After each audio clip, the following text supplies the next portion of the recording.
ছাগলছানা ও শিয়ালের গল্প। এক পাহাড়ি গ্রামে থাকত এক ছোট্ট ছাগলছানা। তার নাম ছিল টুপি।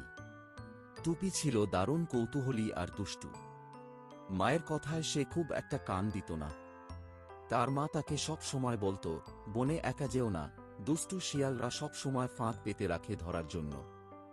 কিন্তু একদিন টুপি খেলতে খেলতে পাহাড়ের ওপার পর্যন্ত চলে যায়। সেখানে ছিল ঘন জঙ্গল, আর তার মাঝে এক শান্ত পুকুর।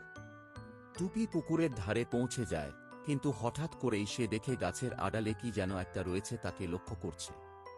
সে ছিল এক চতুর শিয়াল, নাম ছিল ভোঁদু। ভোঁদু বহুদিন ধরেই ছোট্ট প্রাণী খুঁজছিল, কিন্তু কাউকে ফাঁদে ফেলতে পারেনি।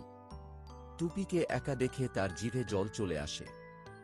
ভোঁদু মিষ্টি গলায় বলল, ওহে ছোট্ট ছাগলছানা, তুমি তো একেবারে রাজকুমার।